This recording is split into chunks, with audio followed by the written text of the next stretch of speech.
everybody to our newest colloquium. For those of you who have not been here before, who are not Plato members, I welcome you and I hope that you will enjoy the colloquium and that you will consider joining Plato. It is my privilege today to introduce Dan Schnur, who was definitely one of California's preeminent political strategists and analysts. In May, Dan was named as the director of the Los Angeles Regional Office of the American Jewish Committee. Before being named director of the AJC, Dan Schnur taught politics, communications, and leadership at USC since 2004 and served as an adjunct instructor at the University of California at Berkeley's Institute of Governmental Studies. Dan spent nearly 20 years in state and national politics, working on 4 presidential campaigns and 3 campaigns for governor of California. He served as chairman of the California Fair Political Practices Commission, was a communications director for Governor Pete Wilson, and was the communications director for Senator John McCain's 2000 presidential campaign. He also served as director of the Jesse M. Unruh Institute of Politics and founder of the USC LA Times statewide political poll. Among other things, Dan Schnur served as an advisor to the William and Melinda Gates Foundation, the William and Flora Hewitt Foundation, the Broad Educational Foundation, the James Irvine Foundation, and the Stewart Foundation on a variety of K through 12 education, college and workforce preparedness, governance, and political reform efforts. He's also the co-chairman of the Voices of Reform Project, which is a bipartisan statewide organization devoted to making state government more responsive to the needs of California voters. Please join me in welcoming Dan Schnur.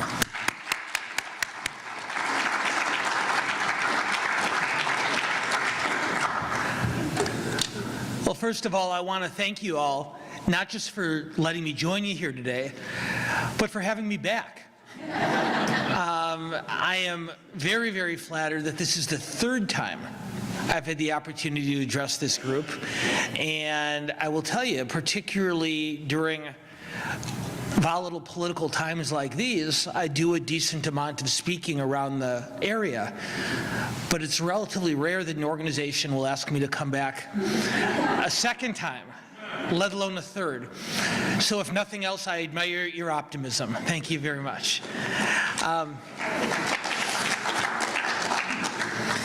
Since I was last here, as you just heard, I've made somewhat of a career change. After 9 years of full-time work at the University of Southern California, I still teach at SC and at Cal as an adjunct, 1 class a semester, but as you heard, began a few months ago as the executive director for the Los Angeles region of the American Jewish Committee. And I am not here today to talk about that work at some point in the future. Would be more than happy to talk to you about the organization, its challenges, and why at least I chose to get involved at such a unique time in not just our political and our cultural history, but that's for another day. Because when I was asked to come here, it was to talk about politics. And I thought to myself, well, it's a non-election year. The presidential will have been a year past, will be almost a year from the midterm election. There probably can't be that much interesting going on. So why not? Obviously, quite a bit has been going on, and I will do my best, unless you decide during the question and discussion period that you want to talk about Roy Moore or Al Franken or any of the more uplifting aspects of the American political landscape. I think what I'd like to do, if it's okay, for those of you who were last year, is sort of to pick up where I left off. Because last year, right around the time of a presidential election, I talked with you for a little bit about what I thought was driving the American voter.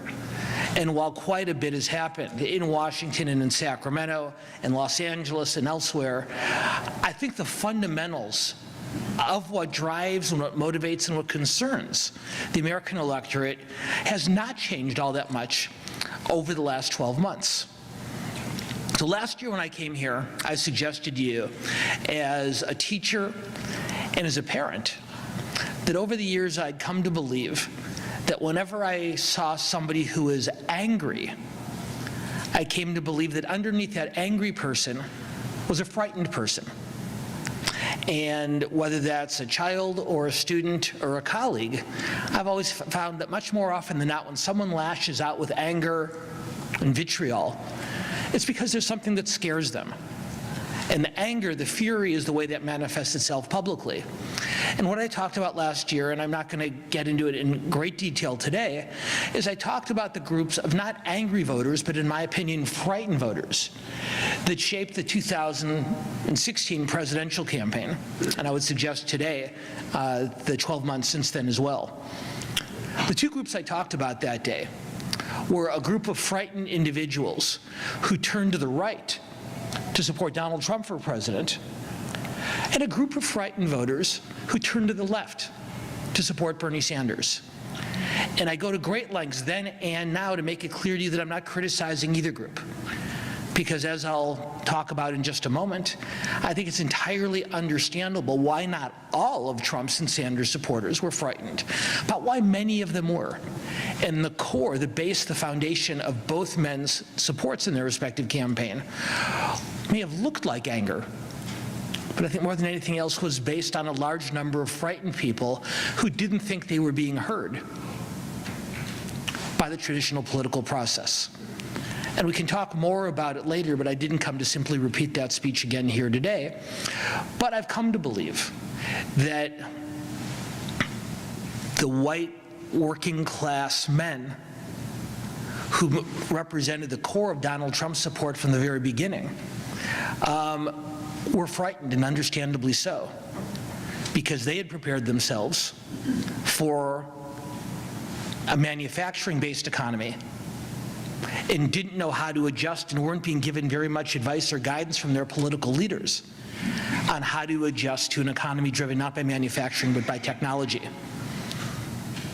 And when I talk to my students about the last time our society experienced such a wrenching economic and technological upheaval, when I talk to them about the Industrial Revolution, after I explained to them that I was not present for the Industrial Revolution, I say that those changes, those adjustments that millions of Americans had to make when we went from an agrarian economy to one based on manufacturing, those weren't easy changes, but they were apparent. People knew what they needed to do. What did they do? They left the family farm and they went to the city to work in a factory or on an assembly line or on a construction site. And I believe then, as I believe now, that the 2017 equivalent to that change is a much less obvious one for someone of my age who did not have the benefit of a college education, because they were told they didn't need one to succeed in a manufacturing-based economy. The adjustment for them is much less obvious because they know, most of them know, that they're not going to move to Silicon Valley and acquire financing for a social networking startup. They don't know what they're going to do. And they were frightened a year ago, and I would suggest to you that they're even more frightened now. And on the flip side, in the interest of bipartisanship or nonpartisanship or multi-partisanship, years ago I changed my party registration, as many of you know, from Republican to no party preference, which frankly I think is a little bit pejorative, but I think of myself as an independent, so we'll stick with that. But I do want to talk a little bit about a group of equally frightened voters, I think, who propelled Bernie Sanders' campaign forward in just as dramatic way as the people I talked about had moved Mr. Trump's campaign to its success. Bernie Sanders supporters, of course, shared a demographic characteristic as well. And what was that? They were young. They were millennials. Or, as I may have told you last year, just to give you an update from the college campuses, as of last year we began educating the post-millennial generation on our college campuses. I call them the Snapchat generation, and they don't like that. But I tell them, if you think about it, baby boom is really not that flattering either, but we got used to it over the years. So why are they frightened? Well, I would tell you that these young people are frightened just like the working class factory workers I talked about a moment ago, who did everything they were supposed to do. They went to work every day, they held their jobs, they got involved in their communities. These young people, these millennials, these post-millennials, they've done everything they were asked to do too. And I think all of you know, if you have children or grandchildren, that getting into college in the 21st century is not nearly as straightforward an experience as it was for all of us. It's not just a matter of having good grades and good test scores. You need to play a sport. You need to play an instrument. You need to volunteer in your community. You need to travel to a third world nation over your spring break to help them set up their government just so you can put it on your college application. And I'm exaggerating only slightly if you see some of these applications. Then they get to our campuses, at SC, at Cal, at Stanford. And it doesn't get easier, it gets tougher. Once again, it's not just a matter of getting good grades in college in the 21st century. There's internships, there's externships, there's fellowships. It's not enough to be part of a student organization anymore. It's not even enough to be the president of a student organization. You have to be the founder and start your own new student organization. And what we now have on the USC campus, as of not too long ago, is we have more student organizations than we have students. Because they all know that in order to get into graduate school or to impress a prospective employer, being part of a club isn't good enough. You got to start one. And then they graduate during the middle of the worst economic downturn since the Great Depression or its immediate and very uneven aftermath. And all of a sudden they don't get the job they wanted. And I would argue to you that the 20-something barista is just as frightened as the 50-something factory worker for reasons that aren't that different. So I believe now, and I believe then and I believe now, that the challenge we face, not as Democrats or Republicans, not as Angelenos or Californians, but as Americans, is how do we move forward in a country populated by so many frightened people? Because what I've learned, and I suspect many of you have as well, is that frightened people tend to run away from the things that scare them. Frightened children run away from the things that scare them. Frightened countries run away from the things that scare them, and that leads into a discussion we can have later if you like on trade policy, on immigration, on a number of other matters relating to the U.S.'s role on the global landscape, a shrinking role for the reasons I just mentioned. And people run away from the things that scare them. And so the question is, how do we move forward when so many people's natural instincts are to run away?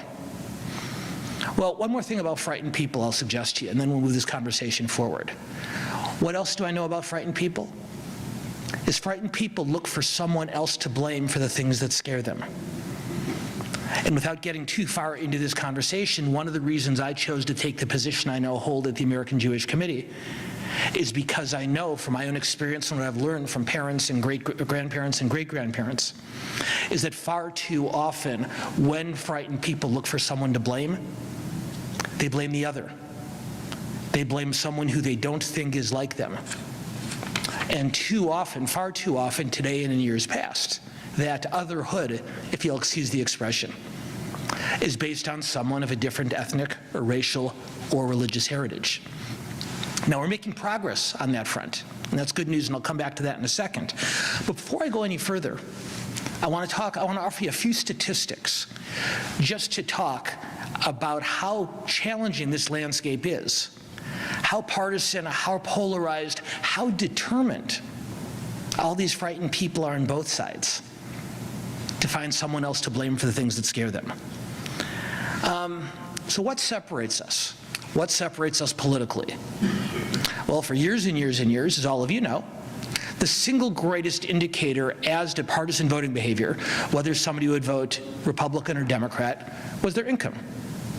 There are certainly exceptions to that in both parties, but for the most part, it's a pretty good rule of thumb that the more money you made, the more likely you were to vote Republican, and the less money you made, the more likely you were to vote Democrat. And about 15 years ago or so, not quite 2 decades ago, that changed. And income level, given the influx of soccer moms and soccer dads into the Democratic Party, economically successful but socially moderate and liberal voters moving from the Republican to the Democratic Party, and the so-called NASCAR dads and NASCAR moms, economically blue-collar but culturally conservative, moving from the Democratic Party to the Republican Party. Income and economic status is no longer the most significant dividing line between our two major parties. What is it instead? Well, there's two. The one, and the more challenging of the two, I would suggest, is not religion per se, but what researchers call religiosity. How's that for a pretentious academic ivory tower phrase? The way normal people say that is, how often do you go to services?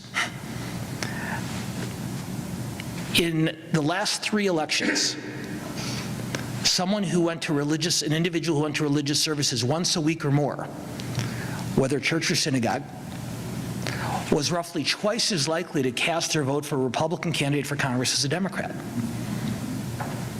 And if someone went to services once a month or less, and I take no sides here, I'm not saying one is any better or worse than the other, but for an individual who went once a month or less, they were by a 2-to-1 margin almost as likely to vote for a Democratic candidate for Congress instead. And that makes compromise tougher. Because if you and I happen to disagree on taxes, you know what? We'll split the difference. On these deeper and these more personal, social, and cultural matters, splitting the difference is a lot more difficult. And even if you're so inclined to do so, you're likely to approach the conversation with a much greater level of suspicion and too often disdain for someone who not only doesn't share your economic status, but doesn't share your cultural values as well. One other statistic I'll offer you from a Pew study that just came out this week, and I found this fascinating. 75% of self-described conservatives, given the choice, have said that they would rather live in a larger home or a home on a larger lot, even if it was further from stores and restaurants and work. And 77% of self-described liberals, self-described progressives, suggest the opposite. I'd rather live in a smaller home if it's easier to, it's more convenient to get to those same stores, those same restaurants, those same jobs. So not only are we sharing less and less in terms of our values, but frankly, we're seeing a lot less of each other too. And when you don't see someone, when you rely on the broadest generalities about who an individual is, it's much easier to leap to a conclusion about who that individual is. And those kind of stereotypes, those kind of caricatures, make it even more difficult to find a common ground. So aside from this geographic spread, what's going on here in America in 2017? Why don't we like each other as much as we used to? Why is the person on the other side of the aisle who I used to think of as a principled opponent, a reasonably smart person who just happens to disagree with me on some issues or others? When did I turn that person in my mind into somebody who's stupid or evil? How did that happen? And how do we come back from that? Well, let's talk for a minute about how it happened. And then I'll offer a couple thoughts about how we come back. And then what I've learned from my 2 previous appearances before this group comes the best part of the conversation, the best part of the program, when I stop talking and it becomes a dialogue or a conversation rather than just a diatribe. So don't worry, Bob, it's almost coming. Why is that? Why has the other become so much more of an abstract, so much more of an object of derision in 2017 than many of us remember from our formative years? Well, there's a few things going on. Some of it, and California to some degree is an exception to that, is that that's the way our politicians want it. And every single one of you learned in civics or social studies class when you were growing up, like I did back when they offered civics and social studies in the public schools, but that's a conversation for a little bit later today. We all learned about gerrymandering, and we learned about how legislative and congressional districts were drawn to protect an incumbent from a re-election threat. And while California, to our credit, is one of a small number of states that have taken the process of drawing these lines away from the politicians and giving that responsibility to citizens, 46 of the 50 states still let politicians draw their own districts, which, if you think about it, is sort of like letting teenagers set their own curfews. Even if everybody starts out with the best of intentions at the beginning of the day, the hour gets late, self-interest takes over, and bad things begin to happen. And so what happens is not only do we create safer and safer districts for incumbent members of both parties, But what it means is our elected representatives in Congress and state legislatures alike learn that because their district has been drawn to include only the most conservative of voters, only the most liberal of voters, that incumbent's never going to lose a re-election campaign to someone from the other party, ever. You can lie, you can cheat, you can steal. Your party's still going to send you back to Sacramento or to Washington. Well, if not to Sacramento, to Madison or to Austin or to the state, Tallahassee, the state capital of your choice. But there's actually one way to lose that re-election campaign. And once again, Californians, to your credit, have offered a protection against that by instituting a top 2 primary, in which the top 2 vote getters in a primary campaign can go on to a general election regardless of party. But in 48 of the 50 states, that's not the case. And so the only way my incumbent member of Congress can lose in any other place in the country is not to a candidate from the other party, but to an even more conservative Republican or an even more liberal Democrat in my party primary. So what do our members learn? What do our elected representatives learn? Lying, cheating, stealing, well, not great, but we'll send you back anyway. Compromising? Not a chance in the world. We're sending you home. And so they don't. And because our leaders get exposed to each other on a less frequent basis, it becomes easier and easier for the rest of us to fall in the line behind them. Why else do we look at the other with such suspicion and such disregard?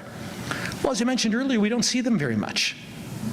If you are among the 75% of conservatives who'd rather live on a larger plot of land far from an urban core, well, by definition, you're going to be surrounded by people who feel the same way you do. And if you choose to live in a city or an inner suburb, on a smaller plot or in a smaller house, that allows you more convenient access to the shops and restaurants and work and so forth, well, you're going to surround yourself with people who agree with you not only on those living choices, but increasingly, as I said earlier, based on ideology. Now, there's a couple of other things going on here, too, which make the challenge even greater. The most significant of which is the tremendous opportunities and the tremendous benefits, but the tremendous challenges presented by what people my age still refer to as new media. And missive from the college campus, they don't think it's new because it's all they've ever experienced. And I can tell them what it was like turning on the TV at 6:30 at night on a weeknight and having a choice between Channel 2 in the news and Channel 4 in the news and Channel 7 in the news and Channel 11 in Gilligan's Island.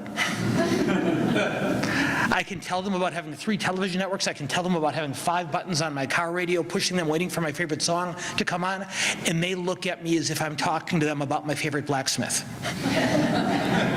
It is completely outside their realm of experience because, like all of us now, they're not limited to 3 networks or 5 buttons on the car radio. They and we have an infinite number of information and opinion and entertainment options available to us. And I read a great article not too long ago that was talking about the 10th year anniversary of the iPhone. And the article said, if you had told me 10 years ago that every single American voter could carry around in his pocket a record of every vote that every elected official had ever cast, a recording of every speech that every politician had ever given, access to every piece of information about every policy matter important to me, the author said, I would assume we would have the best educated electorate in the history of the planet. Well, of course, it hasn't worked out quite that way. Because while that information is available to us, and it's easier than ever before for us to access it, it's easier than ever before for us to avoid it as well. I don't know about all of you, but I don't just have 3 networks on my TV anymore, of course. I have hundreds. And of course, on the internet, I have an infinite number of options. We have 12 HBOs. I have no idea why. I can't remember the last time we watched 11 of them. But we have them just the same.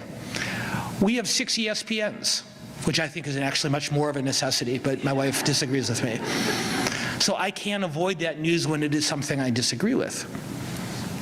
And we also have cable news channels that target their product to one party or the other, to one ideological base or the other. And of course, as we have for many years, we have talk radio stations, and we have more recently, we have podcasts that do the same thing. And so what does that mean? It means in addition to the politics, in addition to the geography, in addition to the media, our greatest foe when it comes to this political and cultural divide, our greatest foe is human nature. And what do I mean by human nature? Well, it's human nature for me, for you, to want to talk to the smartest people in the world, to want to listen to the smartest people in the world, to want to read the smartest people in the world. Who are the smartest people in the world? Why, they're the people who agree with me, of course. And whether I find those people on Fox News or MSNBC is not particularly relevant, because when I turn to an ideological comfort zone like that, I know I'm home, and I know I'm safe, and I know I'm protected. And no one's going to challenge me, and no one's going to disagree with me. They're just going to reinforce what I already believe and congratulate me for believing it.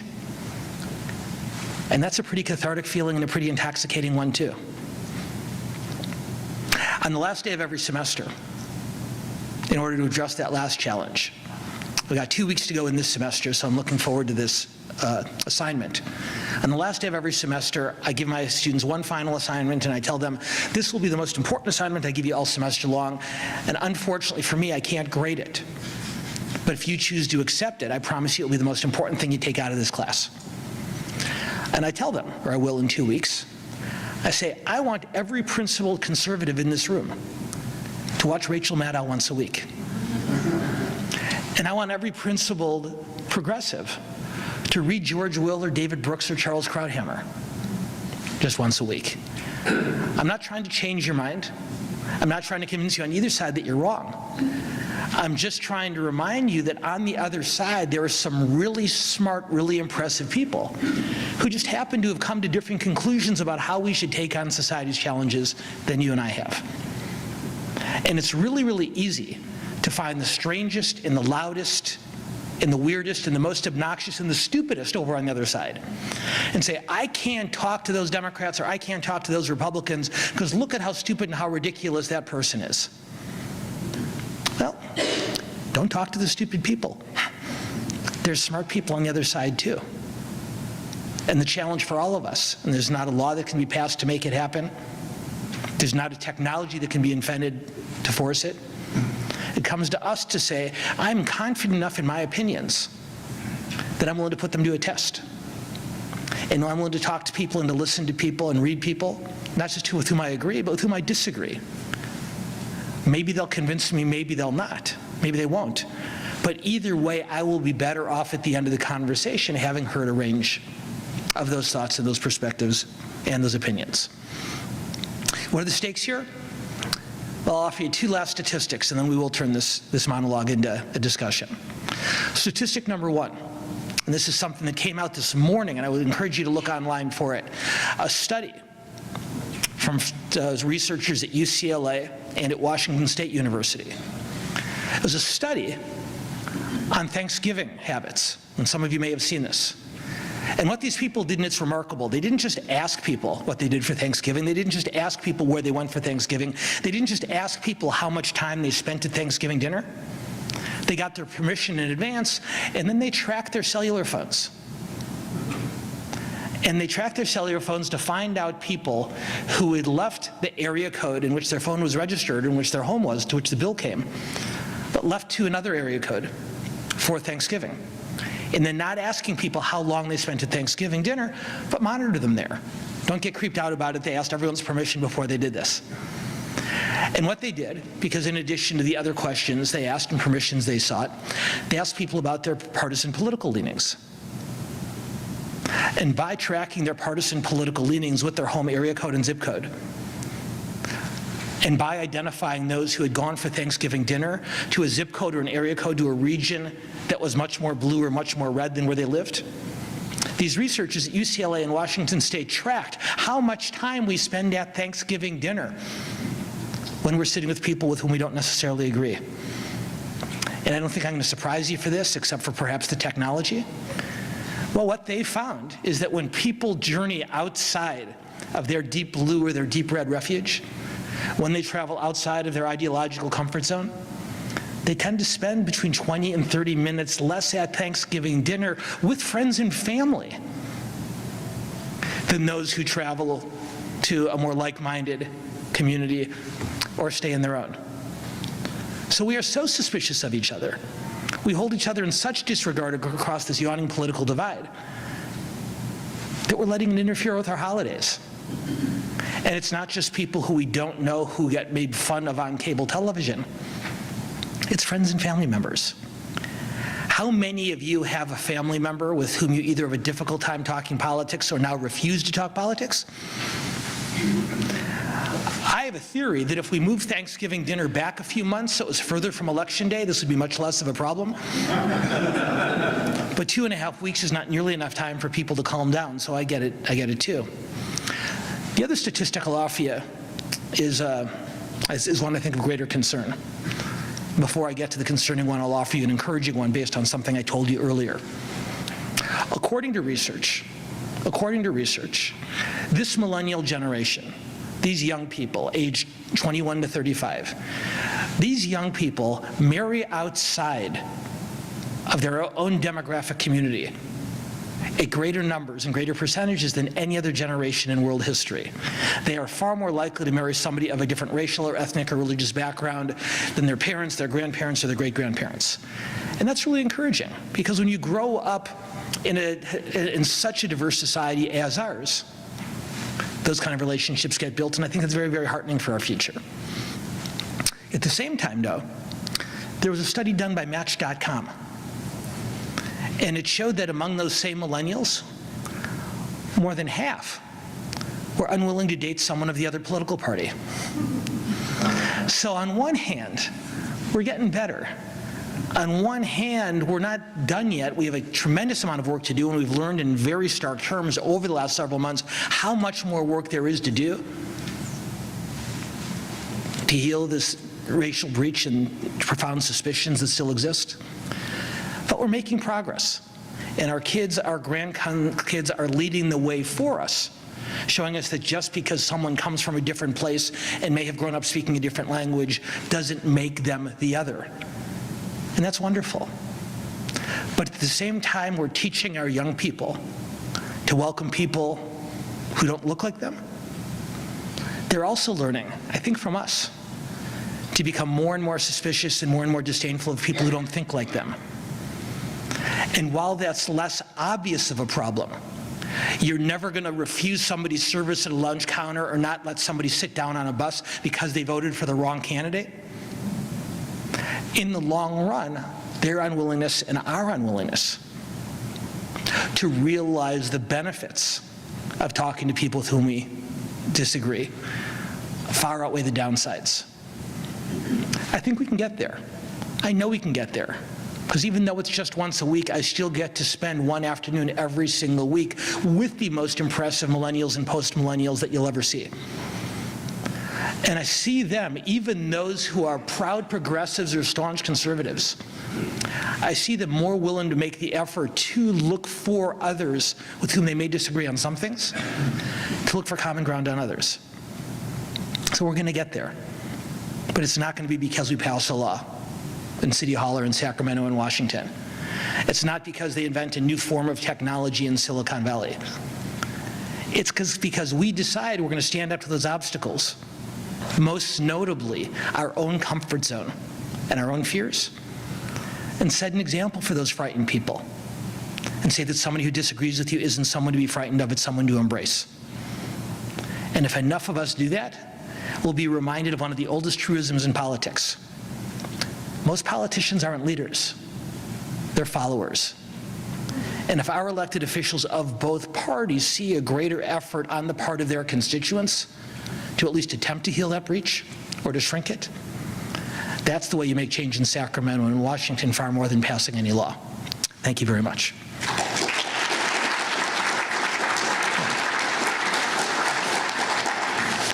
If you have any questions, just stand up, and we will have two people with microphones who will be able to assist you.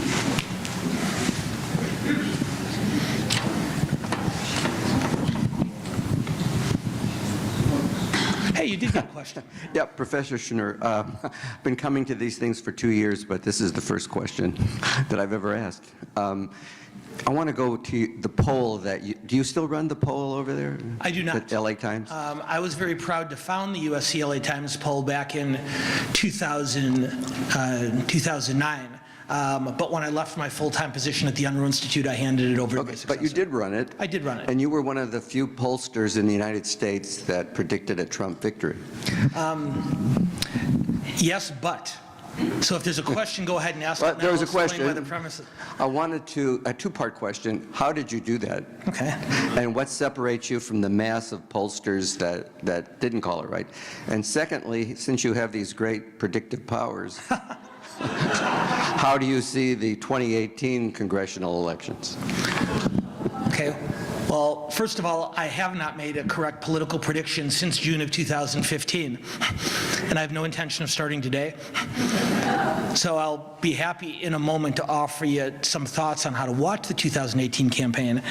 But while I'm flattered by your question, I need to correct the premise of it. The USC LA Times presidential poll, which is different than the one we'd run for several years, did not correctly predict the election. Our poll showed Donald Trump winning the popular vote, which he did not. And the fact that he carried the Electoral College does not excuse the fact for one moment that we were incorrect when it came to our projection on actual votes cast. Now that said, and this is going to sound like a big fat rationalization, but hang with me for a minute because I think it's not only a valid one, but one that's helpful to the conversation. One of the things I've told people for years about public opinion polls, long before I ran them, back when I followed them as a political professional for many years, the most important thing you can remember about a political poll is its primary utility is not to predict the future. Pollsters are not fortune tellers. Their goal is not to tell you what is going to happen in a week or a month or a year. And so when you see polls online pretending that, take them with a very, very large grain of salt. What the best polls do and the best poll takers do in both parties is they don't try to predict the future, but rather what they try to do instead is offer you some understanding of why voters are coming to the decisions they are. So a poll taken a week before the election is a snapshot of how voters feel at that moment, with no predictive powers at all, but it does help us understand why do particular voter groups, why do voters of different genders or different ages or different incomes lean in one direction or the other. And that's where I think our poll was helpful.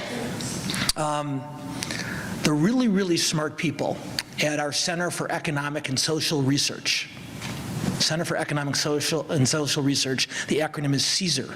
How great is that? The smart people at CSER came to me in the fall of 2015 and said, we have been polling in a fundamentally different way than you have, Dan, and than most people and most professionals have for many years. Instead of polling voter preference, asking, do you support candidate A or candidate B? Do you support Smith or Jones? Do you support Clinton or Trump? They said, what we do instead is we try to measure not voter preference, but rather voter intensity. So the question we want to ask, and they did it in 2012 with Romney and Obama, and it worked out masterfully, is instead of saying, do you prefer Barack Obama or Mitt Romney? Instead they asked, on a scale of 0 to 100, on a scale of 0 to 100, how certain are you to vote for your preferred candidate, Romney or Obama, or Clinton or Trump? And then on a scale of 0 to 100, how likely do you believe you are to vote on Election Day? And I thought this seemed really neat. And so we decided to give it a try in the 2016 election. And what we found is something that every single one of you now knows, but we found fascinating at the time, is that while there were more people in this country who supported Hillary Clinton for president than who supported Donald Trump supporters, particularly that working class white male vote that I talked about earlier, those voters were much more fervent and much more committed and much more intense in their support. Clinton supporters, primarily younger people, and voters from minority communities, people who would not have voted for Donald Trump with a gun to their head and a knife to their throat, they supported Hillary Clinton.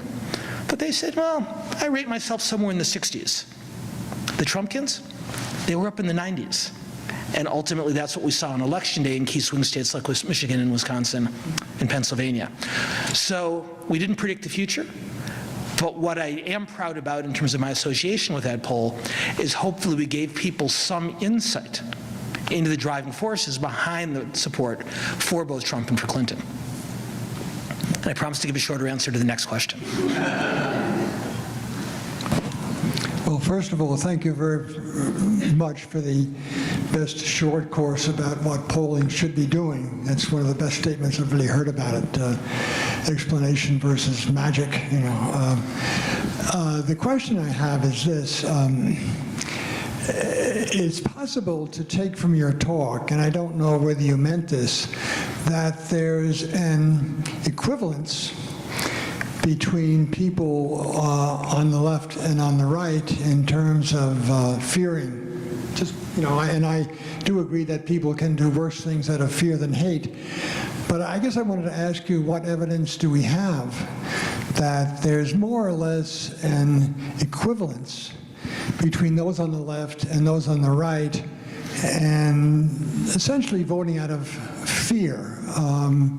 One could argue that there are reasons to suppose that those on the right might be voting more out of fear than those on the left, but I just don't know. I haven't seen the data, so Okay. that's the question. It's a terrific question, and I will simply say there are many ways to express fear, and so I don't feel qualified to rank the amount of fear on different places on this political spectrum. What I will tell you, and you all may have seen the news coverage on this just earlier this week, that the number of hate crimes committed, according to the FBI, hate crimes committed have risen over the last 2 years for the first time in 20 years. Now, that clearly comes much more from one direction than the other. That said, as I mentioned at the outset, there's a lot of different ways to measure fear. And someone who to express their fear, there's a lot of different ways to express fear. And someone who expresses their fear through violent behavior is somebody who I hold in much lower regard than somebody who finds another way to do it. But I don't know how to answer the question on a broader scale, but I can offer you some data on that one particular type of expression.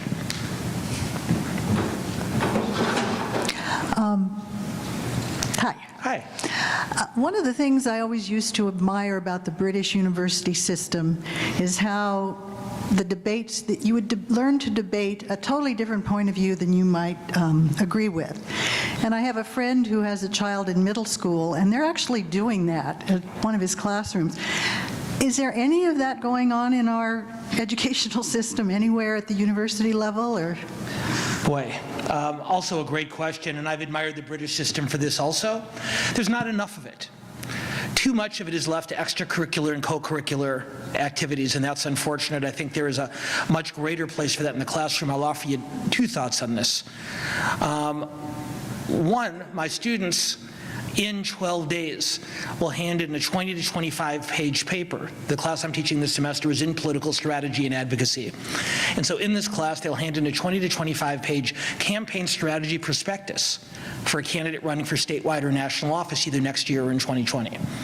And while I don't require it, I encourage those students, particularly those who may be interested in a career of public service, to write for the candidate not who they want to win, but to write for the opponent of their preferred candidate. One, for the reasons you mentioned, but for much more practical reasons as well. I said, look, if you really want Gavin Newsom to be governor, and you write a paper about how he can win, and you take it to his campaign manager, they already know. But if you write the paper for his opponent, then you've done something of value. So sort of like the same way a spoonful of sugar helps the medicine go down, I think they benefit in other ways from being forced to walk 20 to 25 pages in another candidate's shoes. But I don't say this in any self-aggrandizing way. It's something that's much more the exception than the rule. The other point I will make real quick, just because I think it's related and I think it's just as important. For those of you who have heard me speak before, you've heard me say this. My single greatest frustration in higher education, this thing that aggravates me more than anything else, at USC, at Cal, at Stanford, at UCLA, at Harvard, at Yale, you name it. The thing that aggravates me the most are professors who misunderstand the privilege they've been given to teach our young people. And they come to believe that with that privilege comes the ability to inflict, and I choose the verb inflict very, very intentionally, to inflict their own ideology on those young people, either from the left or the right. I find it intellectually lazy. I find it disrespectful. I find it reprehensible. And on the first day of every class, I tell you what I said on the last day of class. On the first day of every class, I tell my students, at age 18, 19, 20, 21, I have enough respect for you that I'm not going to try to tell you what to think this semester. I'm not going to tell you what party to vote for or what candidates to support. If I do my job well, I may help you come to conclusions about how to think about the issues of the day in as broad a way as possible. But in this classroom, I'm going to leave my own opinions at the door, and if you really care that much about what I think about taxes or immigration or healthcare or climate change, come to my office hours, take me to lunch. I can be bribed. And what I will do next Tuesday, a week before the papers due, is I hand out a spreadsheet that actually quantifies the food for grades trade-off that's available to them. Starbucks, they'll go from a B to a B+. Mastros, they're going to graduate school. But either way, I want them to know going in exactly what is available to them. But all kidding aside, I think your point is an absolutely correct one. Number one, in terms of helping them to understand that someone on the other side is a principled person deserving their admiration even if they disagree. But second, not putting pressure on them to adhere to any particular ideological standard on either the left or the right. Thank you. Would you be kind enough to tell us what your new position is all about? Well, thank you. No, for about 2 years, I had been on the board of the American Jewish Committee here in Los Angeles, and like many, if not most of you, outside of my work, I've always tried to find ways to stay involved on the matters, on the issues, and in the community that's most important to me. And what I liked about AJC, and I do not mean this as a commercial, is I found it to be a genuinely even-handed approach to the issues that my community faces, not just on Jewish values, but on human values, and on geopolitical challenges in the Middle East and elsewhere. If I had to go off the record with 220 people for a second, I'd probably say my organization probably leans slightly rightward on international matters and slightly leftward on domestic. But generally speaking, and when I decided to join the board, it was at the height of the Iran debate. I watched with admiration on how the organization had a very high-profile and public discussion and debate and disagreement about whether or not to support the deal or not. And whether I agreed with the final conclusion to me was less important. Then they didn't automatically leap to one conclusion or the other, but were willing to include all of us in a conversation about how to progress. I decided to take over as director because of a lot of the things I talked about earlier today. Most of these people are frightened people, but there's some angry people and there's some hateful people. And one of the things we've learned over all of our lives is small numbers of hateful people can co-opt and misdirect the passions of frightened people. My favorite quote is from Mark Twain. He says, "History doesn't repeat itself, but it rhymes." And I grew up listening to stories about what happened on landscapes like this one. And don't make no mistake about it, I'm not suggesting for a moment that this is a reprise of 1930s Germany. I'm not saying that at all. But I do recognize the kind of challenges that my community faces. And I took the job full-time instead of simply being a board member because I wanted to be part of helping my community navigate those challenges. And because you asked, I'm going to give you just one example of something we're doing. The day after the Charlottesville tragedy, I sent an email to my friend Jay Sanderson, the head of the Jewish Federation, and my friend Amanda Suskin, the head of the ADL. And I sent them both an email that said, what are we going to do? And I underlined the word we. And I sent that email knowing that our three organizations had not worked together very frequently for many years. But I felt like what happened that day in Virginia was of such tremendous import that it called for a broader and more collective effort. Now, what we've since begun to do is reach out not just to more than a dozen other Jewish community organizations, but to community organizations throughout the LA region outside the Jewish community. And what we're doing with our elected officials of both parties is putting together what I will call an anti-hate legislative and policy package. And we're working with members of the Los Angeles City Council and the California State Legislature and our state's congressional caucus. And our goal by early next year is to be able to stand up not just as a community, but as communities and say, this is how we in this region, regardless of religion, regardless of ethnicity, regardless of political party, this is how we push back against the haters. So I now return you to your regularly scheduled program. And if anyone wants to hear more about that later, I'd be more than happy to talk about it after the formal program is concluded, because that's not why I came today. Getting back to your discussion of students, it was nice to hear you speaking somewhat positively about the millennials. I wondered if you could comment on the phenomenon that seems to be happening across the country at various schools in their attempt to prevent certain kinds of speakers from appearing, and also trying to insulate themselves from information or ideas with which they feel uncomfortable. Michael Bloomberg, the estimable former mayor of New York City, gave a commencement speech at University of Michigan last year, almost a year and a half ago now. And in that speech, Mayor Bloomberg said, the most dangerous place on a college campus is a safe space.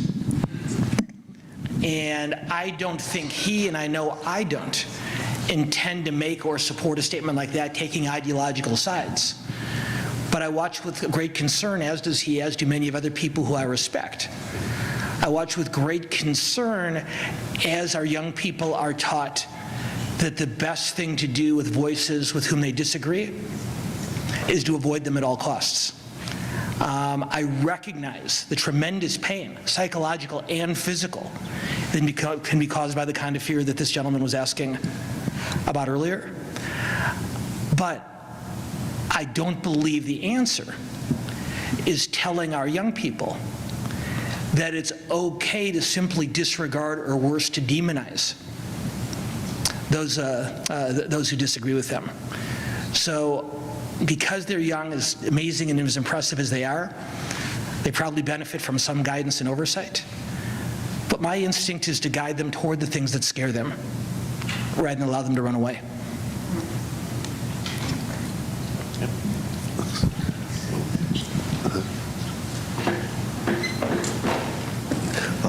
You had talked about the problem of political organizations not trusting and hating each other, however you expressed it. I'm not paraphrasing well. But it seems to me that there is a question about leadership here.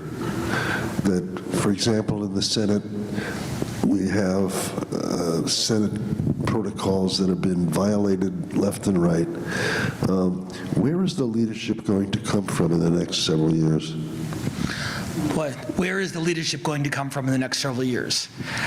I say this with some regret and recrimination from my early years in politics, when I believed, as many American voters did, that throwing the bums out was to make the system work again. And change has been a successful mantra for candidates of both parties for as long as any of us can remember. But maybe it's just because I'm old now.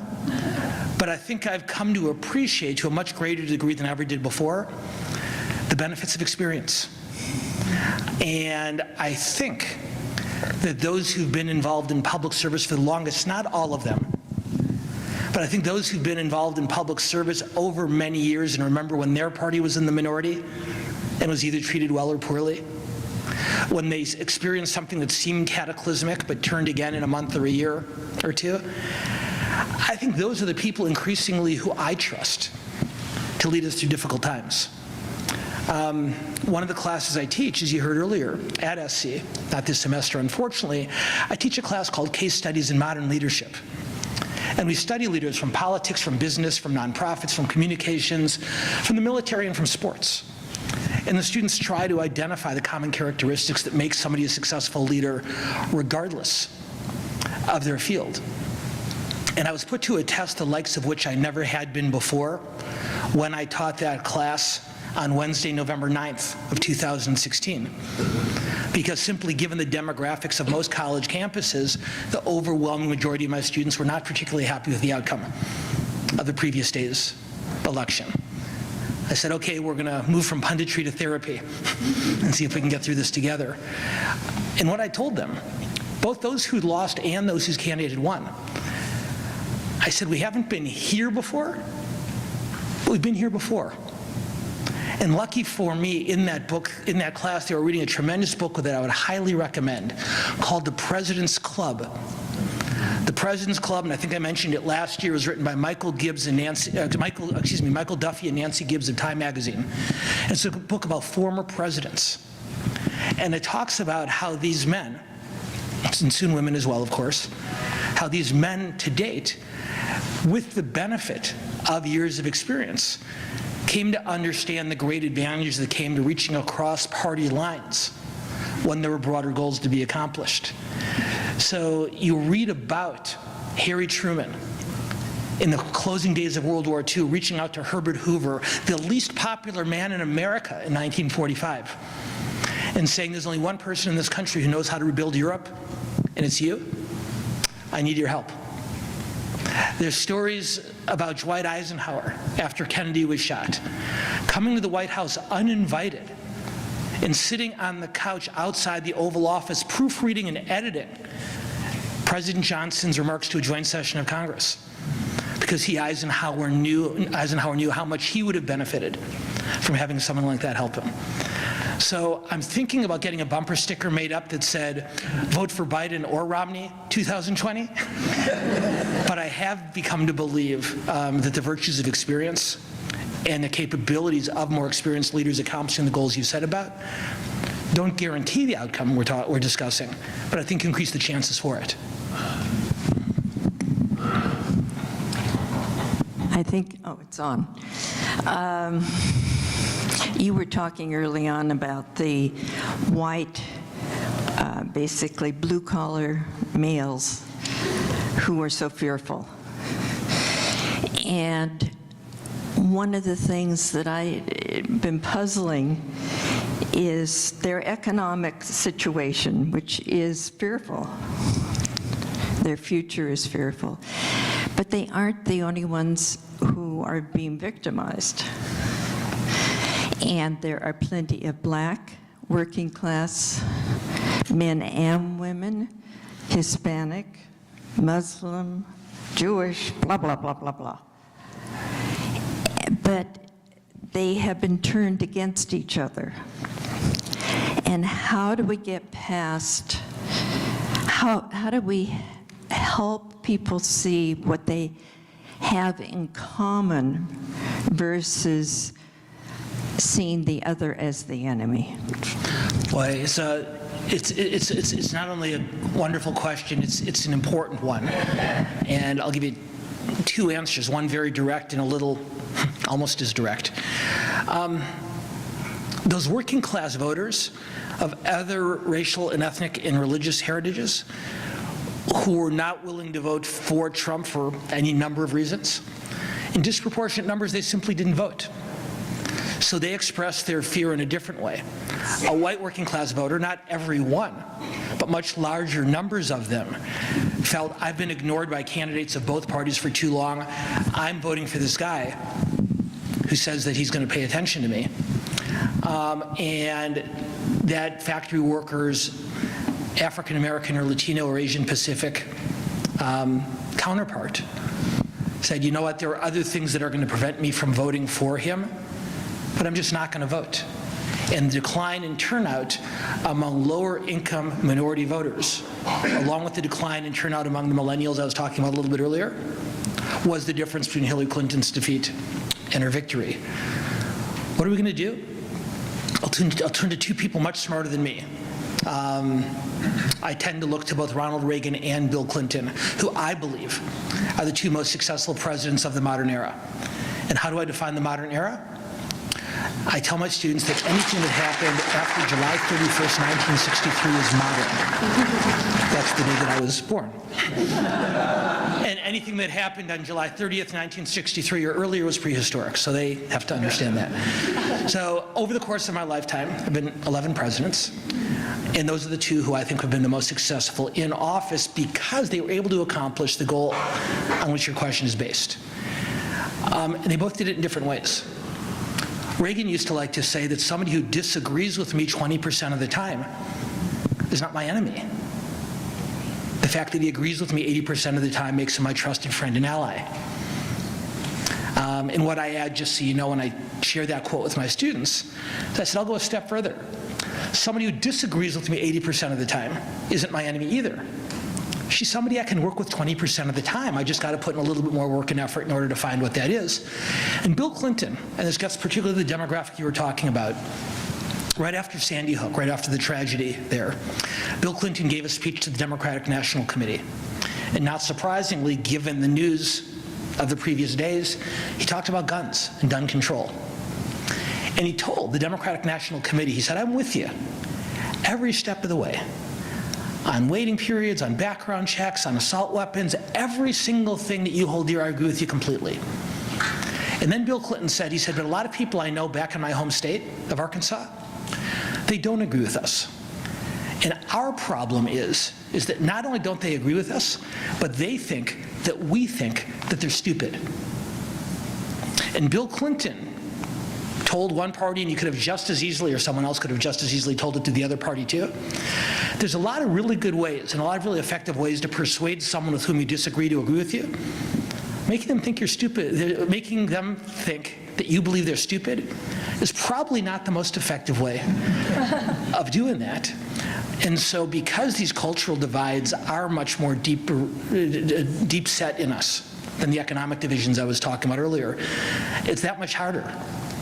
But if somebody I disagree with 20%, 80% of the time is somebody I agree with 20% of the time, even if they've had a different professional and socioeconomic and educational experience than me, they may respond to my outreach. But I feel the obligation, not because I'm better than them, but because you and I are talking about it, I feel the obligation to take that first step and hope that they respond. Because I don't know that they will, but I know if I don't take that first step, I know that they won't.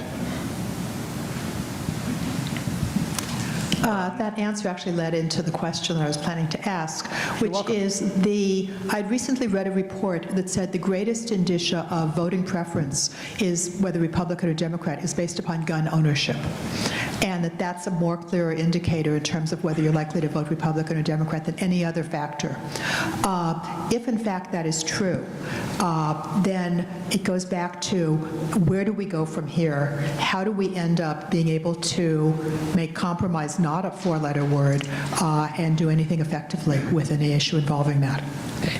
So first of all, I should apologize because the studies that I have seen on that subject show that while guns is one of the most reliable indicators of voting intensity of any policy matter, I have not seen research, and it may exist, I just haven't seen it, that shows that quantitatively it leads to the outcome you're talking about. Again, from what I've seen, the religiosity, the frequency with which an individual attends religious services is the most reliable demographic indicator quantitatively rather than in terms of intensity. But regardless, the premise of your question is exactly the right one. If people feel that strongly about the issue on both sides, how do you find common ground?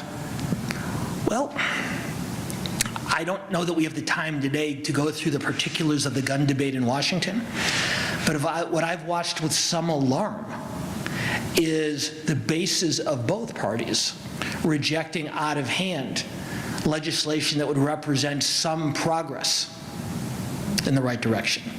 And I've seen elected officials in both parties suggest packages that would, on one hand, put more careful oversight on the sale and transfer of guns, but also to provide more protections to those who acquire those guns legitimately and legally.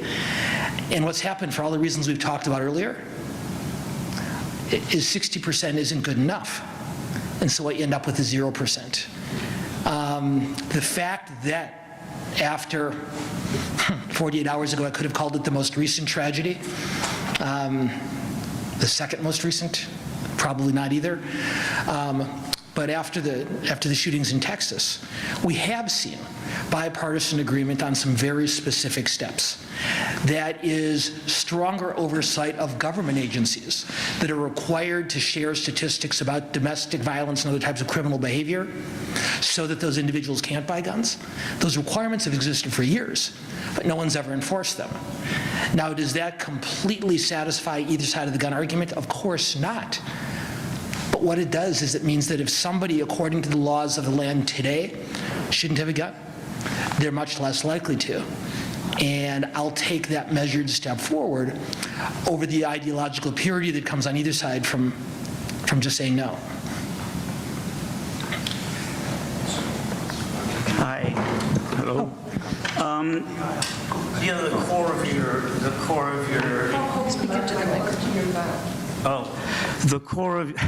the core of your talk has been divisions and what goes into them and how they are set.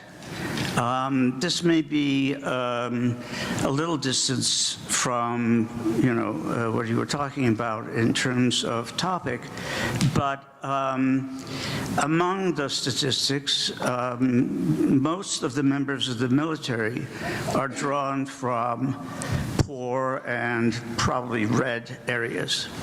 My question is, would you consider a universal draft as a way for bridging the gap? Not because China's army is larger, but because I have this memory of World War II movies where there are, all the various actors from all the various backgrounds. And also, as a way, perhaps, not perhaps, but centrally, of training people from all areas in not necessarily, mathematics and so, but for example, trades that might be necessary as the world robotizes, or whatever you want to call it. Yes, I think it's a great idea. The single most important and defeated legislation that's been introduced in Washington in the last 15 years was a bill that was introduced by then Senator Evan Bayh of Indiana, the Democrat from that state, and U.S. Senator John McCain, the Republican from Arizona, on a bipartisan basis proposing almost an identical measure to what you're talking about, not reinstituting the draft, not mandating military service, but mandating national service of some type.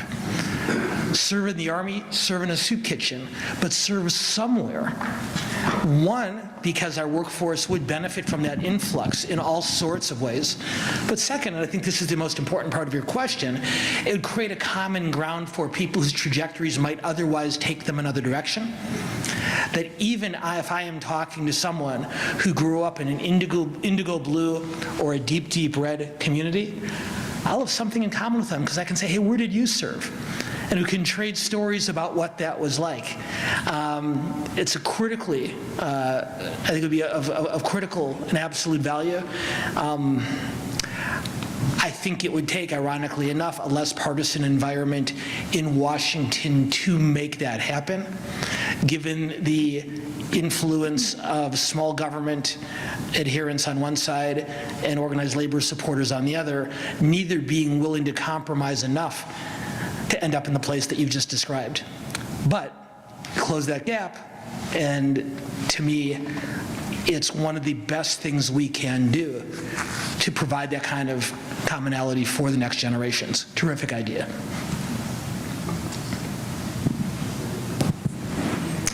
Professor, I want to tell you I've been to a lot of these meetings, and you're one of the most articulate persons, period, that I've ever heard.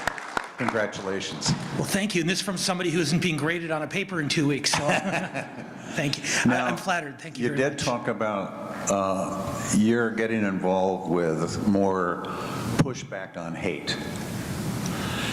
And I would like you to do your best ability to define to me what you mean by hate. Is it something that you know when you see it, but you can't really define it very well, or what? Boy, I'll tell you what I'll do instead, at the risk of undermining the compliment you just paid me, is rather than trying to define hate, and I wouldn't mind thinking about it and sending something to you so I do it the right way, what I can do instead, based on the work we've been doing, is offer for you not a definition but examples on how you can push back against it. And what's been instructive to me in working with our elected officials and their staffs in both parties at all levels is how many different ways they see to come at this challenge. In the City Council, they're focusing primarily on issues relating to housing and employment discrimination. In the state legislature, their primary interest is on education, both in the public schools and more broadly in the community. In Washington, there is a conversation about immigration, but others as well. And I understand going in that you can't legislate hate out of existence. And even I'm not presumptuous enough to try it. But if you think about it, even if you pass a really, really tough law that increases sentences for criminals, you can't pass a law that eliminates crime. You can pass the most stringent environmental restrictions anyone's ever thought of, and you can't legislate pollution out of existence. So the goal when you pass a law, whether the target is violent crime or environmental-based threats or hate, isn't to eliminate that behavior, but to make it as difficult or unpleasant as possible for those who want to engage in that behavior to continue to do so. And do I think that housing and employment and education and immigration are the only fronts on which we take on that challenge? No.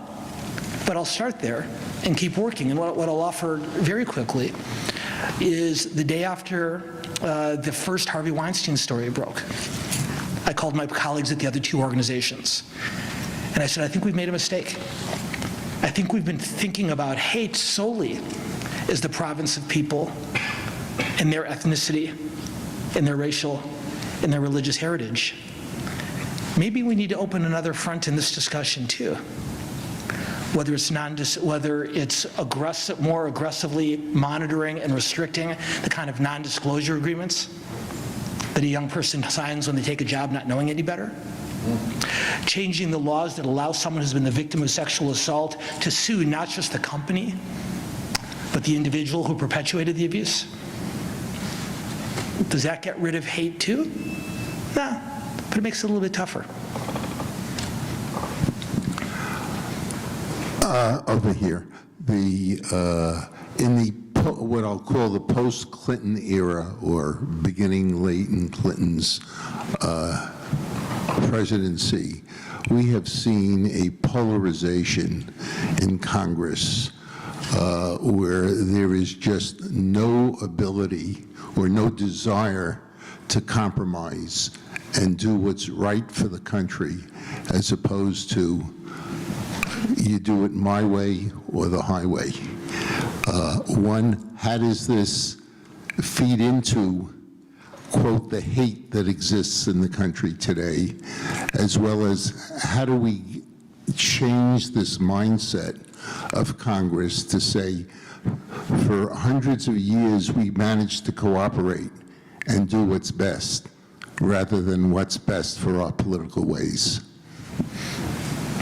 Well, I worked in campaign politics for about 20 years, and I've now taught politics for about that long.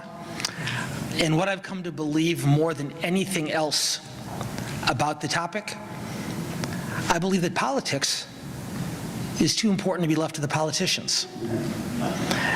And I say that not as a populist raging against the machine. In fact, I always make it clear when there's an elected official in the room in which I make that statement, to let them know that I'm not criticizing them.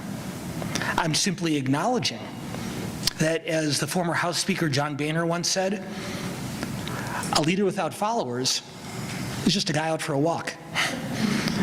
And so, on one hand, as we talked about earlier, I think the most experienced politicians, those who have seen what happens when the two sides do find ways to work together, are those who can lead us through that, but they can't do it by themselves. And I think the simple act of watching Rachel Maddow or reading George Will, of staying an extra half an hour at Thanksgiving dinner, it reaching out to someone who you know voted for the wrong candidate, is the way this starts. And when you see candidates who are doing the same thing, you reward them. And when you see candidates who aren't doing that, you punish them. I tell my students that one of the biggest fallacies about our system of democracy, I tell them that our democracy is not a system of majority rule, but rather it's a system of minority rule with majority acquiescence. Small groups of loud people have a disproportionate amount of influence on both sides. Small groups of loud, frightened people, as we talked about earlier, have an extremely disproportionate level of influence.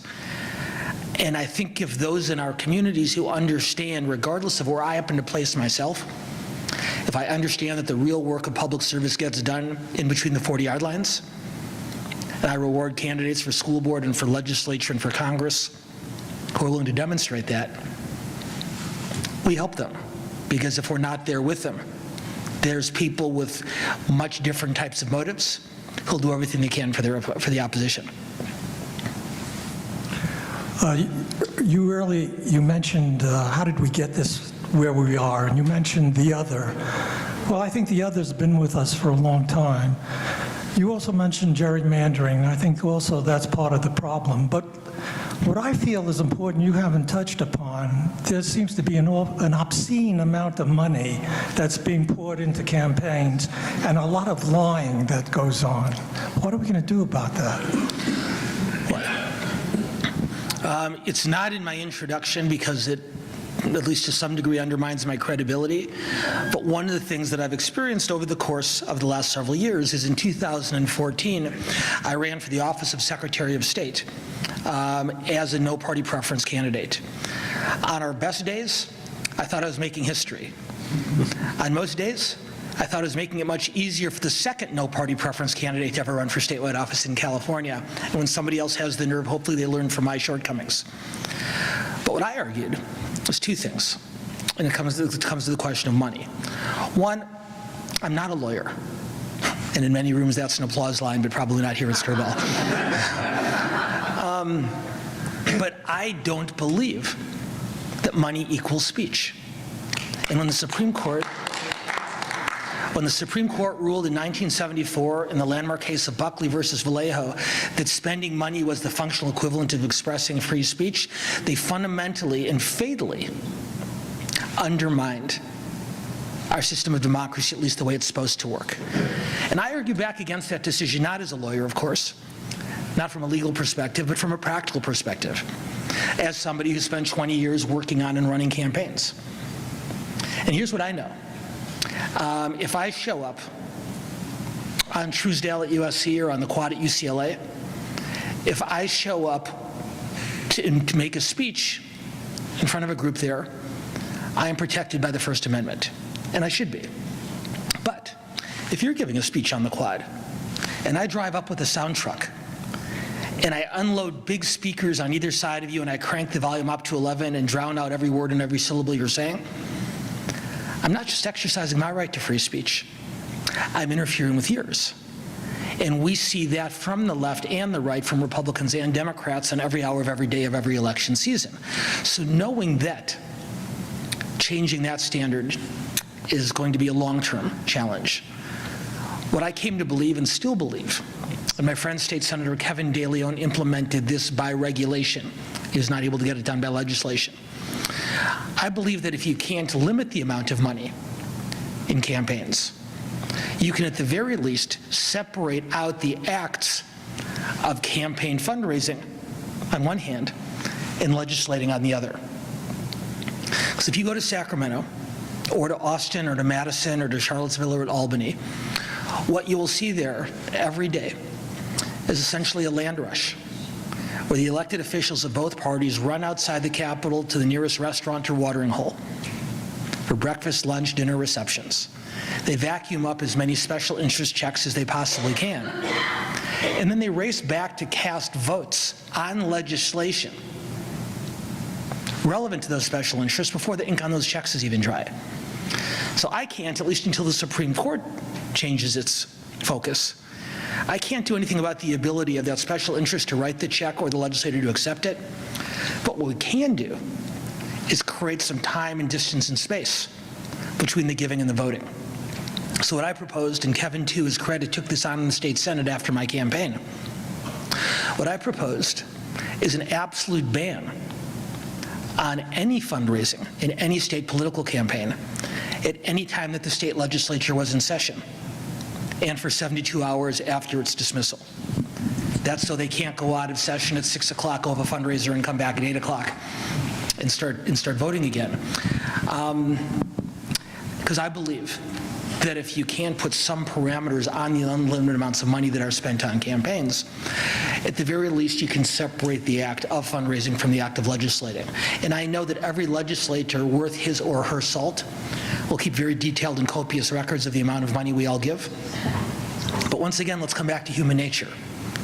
Even if I have your contribution on a spreadsheet from a check you wrote 6 months ago, that's not going to have the same visceral and immediate impact as if I just collected that check from you across L Street in Sacramento and then walked across to the Capitol to vote.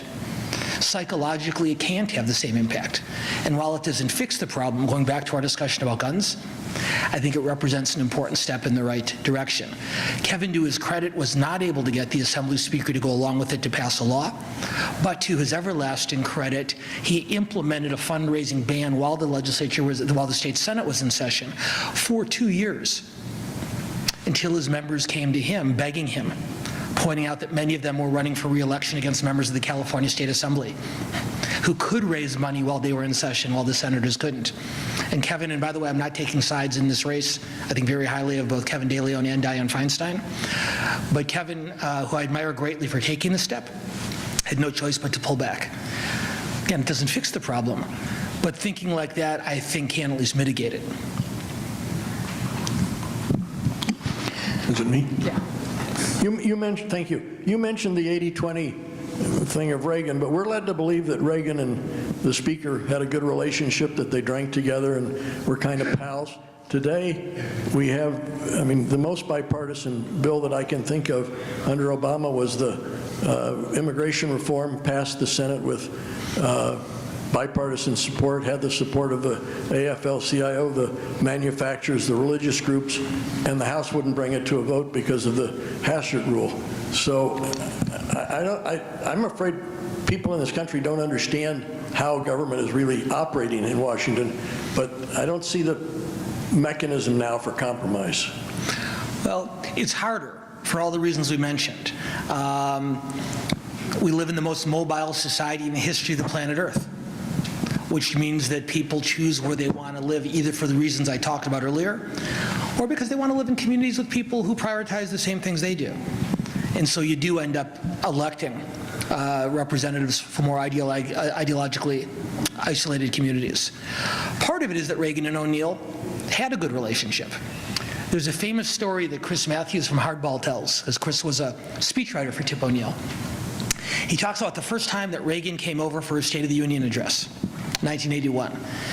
And they're hanging out in the speaker's chambers before he goes out to give the speech. And Matthews himself, as a young speechwriter, is trying to break the ice. He said, well, Mr. President, this is where your enemies plot against you. And Reagan puts his arm around Tip O'Neill. He says, we're not enemies after 6 o'clock, are we, Thomas? And they weren't. But, to be fair, Tip O'Neill, in addition to experience and in addition to a personal rapport, also represented large numbers of Democrats from the southern United States. You've heard the term Reagan Democrats. Well, they were what elected Tip O'Neill as Speaker. If he had only had representatives from Cambridge, Massachusetts, he would have had much less incentive to compromise than the fact that he needed to bring along those Southern Democrats as well. So it is harder, but it's not impossible. Reagan did it. Bill Clinton did it. Newt Gingrich used to tell his lieutenants, don't leave me alone with that man because he will talk me into something I don't want to be talked into. Some of that was personal relationships. Some of it was Clinton, after a very difficult 2 years, understanding that getting much of what he wanted was better than getting none. I say this with no vitriol whatsoever to either George W. Bush or Barack Obama. There are people in the room who are strong adherents of both, and I give you credit for your loyalty. But it's worth remembering that Barack Obama had been a United States Senator for roughly 2 years and had come directly from a state legislative position in a deep, deep blue state, where those kind of cross-party compromises just simply weren't part of the political experience. And George W. Bush had served for 1 term as governor, a largely ceremonial position in Texas at that point, in a deep, deep red state, where he was able to compromise with Democrats who were so conservative they would have been run out of the Republican Party in California or Massachusetts. So to me, this gets back to experience. 2 really admirable men, George Bush and Barack Obama, 2 determined and admirable public servants, neither one of whom assumed the presidency with any experience whatsoever in how to work across party lines. And so the fact that something is difficult doesn't mean that it's impossible. And so I'll come back to my Biden or Romney bumper sticker for just that reason. Maybe 2 more questions. Over here. If you'll allow me, I'll just be a little bit of a cynic. I appreciate very much your comments about understanding political opponents and reaching out to them and reading Charles Krauthammer or watching Rachel Maddow and staying a little bit longer for Thanksgiving. And that presupposes an orderly, rational electoral landscape where there's a give and take. How do you rationalize that, or reconcile, I think is the right word, with the fact that in this past election, we learned that 130 million people were exposed to news that wasn't real, and with a massive thumb on the scale, apparently, to sway the election in one direction. We're also learning now that in the past couple of days that the Brexit results may have been meddled with in the same way, from the same source. How do you bring that into the equation, and how do you reconcile that? Well, I'll come back to my Mark Twain quote, "History doesn't repeat itself, but it rhymes."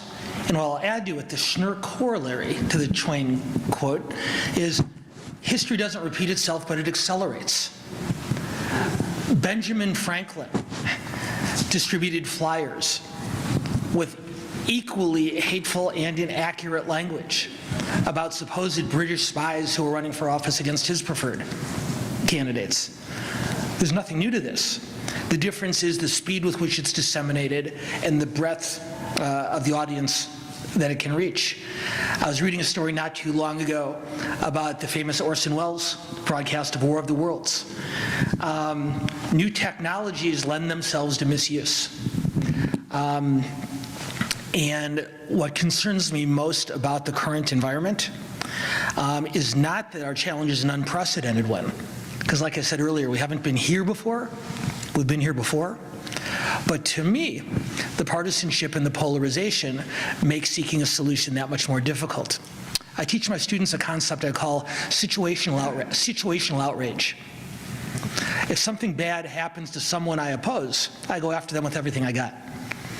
If the same thing is done by someone on my side, I find ways to overlook it. And to me, the threat that you're talking about is a real one. It's a dangerous one. And I worry that we're not going to be able to address it until both parties are willing to do it in a bipartisan way. And this administration is certainly a more visible example of the shortcomings in this regard. But I think something that might not move this White House, but would move a lot of Republicans in Congress, is Democrats pointing to examples of similarly irresponsible messaging being disseminated in the other direction.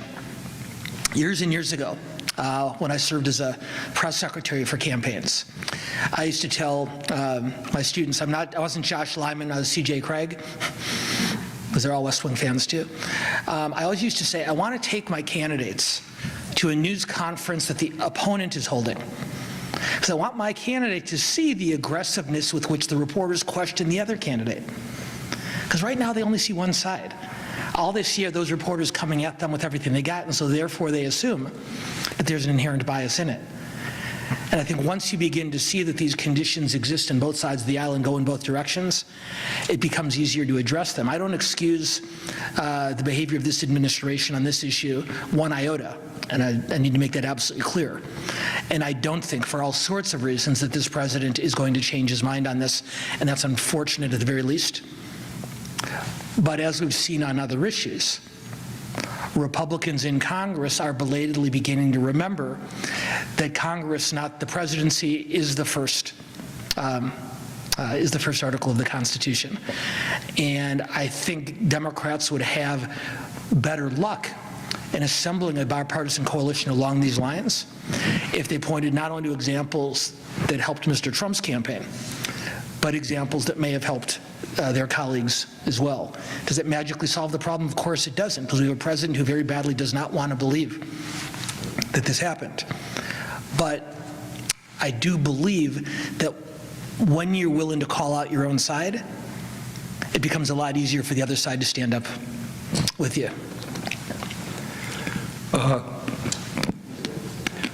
What can be done about gerrymandering? What can be done about gerrymandering? Well, that's the easiest question there is, because we've done it in California. The voters of California deserve tremendous credit. I'm guessing many people in this room voted for not one but two ballot initiatives in the last decade that, as I mentioned earlier, took the redistricting process away from the state legislature and gave it to an independently appointed Citizens Commission. When I went to the state capitol in 1991, the very first task I was given was representing the governor in redistricting negotiations. And I remember looking at the maps. And if you ever look at the maps that Christopher Columbus used to find the New World, where they just stop after a while and then you see the dragons and the sea monsters and that kind of thing, that's sort of what everyone was using until they figured out what was important to their colleagues and their constituents on both sides of the aisle. And I still give the governor great credit for vetoing legislation that would have helped either party in sending the matter to the state Supreme Court. So Citizens Commission, it's not perfect. They make mistakes, because people do. But I'd a million times rather have a group of citizens making mistakes by accident than a group of elected politicians making those same mistakes on purpose. And so there are a couple former members of Congress, Democrat Ellen Tauscher from the Bay Area and former Congressman Tom Davis, the Republican from Virginia, who are doing a great amount of work to try to introduce nationwide redistricting reform along the lines of what we've accomplished here in California, has been done in Iowa and in a couple of other states as well. But as you might guess, politicians who've been elected under the current system aren't particularly eager to change it. And so those states without the recourse of ballot initiatives are places where it's less likely to have an impact. But there is enough progress that's been made in those 4 states, that even though I don't think you get to 50, if you can get to 6 and to 8 and to 10, the same point I was making about guns, the same point I was making about campaign finance, you can't let the perfect be the enemy of the good. And similarly, you can't mistake progress, you can't overlook progress in the search for perfection. So what do? We get other states to do what we did here, and that starts in other states with ballot initiative processes. I'll just say this because I know we're out of time, but I want to thank you. I want to thank you all again. Like I said earlier, I consider it a great compliment to have been invited here and to have been invited back. And I think, going back to what we talked about earlier, what can be done to heal those divisions? The real answer, I think, is gatherings like these. When people come together to hear reasoned, hopefully, and reasonable conversation, some that they agree with and some with which they vehemently disagree, and then afterwards talk about it with their friends and colleagues with whom they agree on some things but not on others, that's how you go from the stupid or evil person over there to the reasonably intelligent person who just happens to have come to a different conclusion on things. I think what you guys do here at Plato is phenomenal. And so my best advice to the question that came earlier is, how do we fix this? You keep doing what you're doing and do more of it. Thanks very much.